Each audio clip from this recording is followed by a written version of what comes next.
बुखारी से जी रफ़ुल यदैन ना करने की हदीस दिखाओ। आओ, तुमने तो छुपाई, मैं दिखा देता हूँ।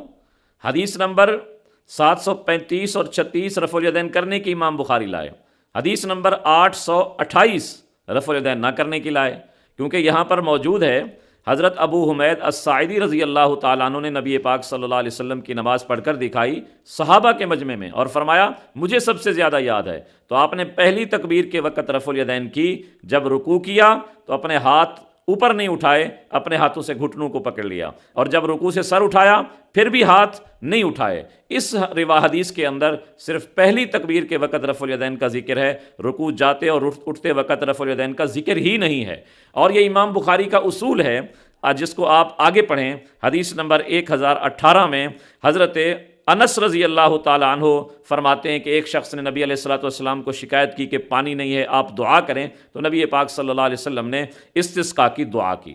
तो इस हदीस की बुनियाद पर इमाम बुखारी रहमतुल्लाह अलैह ने इस पर बाब बांधा है कि आप सल्लल्लाहु अलैहि वसल्लम ने इस्तिस्का में अपनी चादर को नहीं पलटा। हालांकि हदीस में तो कोई जिक्र नहीं है चादर ना पलटने का। इमाम बुखारी हदीस के अंदर तहवील रिदा यानी चादर पलटने का जिक्र ही नहीं था, तो उससे यही समझे, उससे यही इज्तिहाद किया कि चादर पलटी ही नहीं जाती, सिर्फ दुआए इस्तिस्का की जाती है। तो इसलिए इमाम बुखारी के इस हदीस के अंदर जब रुकू जाते और रुकू से उठते वक़्त रफ़ुल यदैन का जिक्र ही नहीं है, तो इससे मालूम हुआ कि उस वक़्त रफ़ुल यदैन थी ही नहीं। होती सहाबी ज़रूर जिक्र करते, अगर होती तो दूसरे सहाबी याद दिलाते, किसी ने याद नहीं दिलाई, ना हज़रत अबू हुमैद अस्साइदी ने बयान की है। तो फिर सवाल होता है कि इसमें तो सना नहीं है, इसमें तो तशहुद नहीं है, इसमें तो रुकू सजदे की तस्बीह नहीं है, फिर वो भी ना हुई। नहीं भाई, इसमें सहाबी फरमा रहे हैं रअयतुहु, मैंने नबी पाक सल्लल्लाहु अलैहि वसल्लम को देखा। तो ये जो तस्बीह है रुकू की, सजदे की, तशहुद, सना, इसका ताल्लुक सुनने से है, देखने से नहीं है। सहाबी इस हदीस में उस चीज़ को बयान कर रहे हैं जिसका ताल्लुक देखने से होता है, तो इसलिए रफ़ुल यदैन का ताल्लुक देखने के साथ था।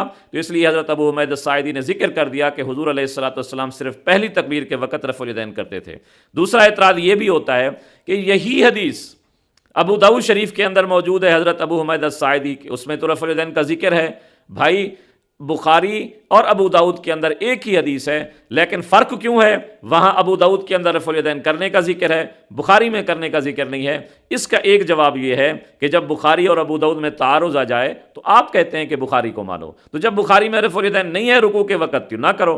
दूसरा जवाब यह है कि बुखारी के अंदर सारे रावी सही हैं, लेकिन अबू दाऊद के अंदर एक रावी है अब्दुल हमीद इब्न जाफ़र।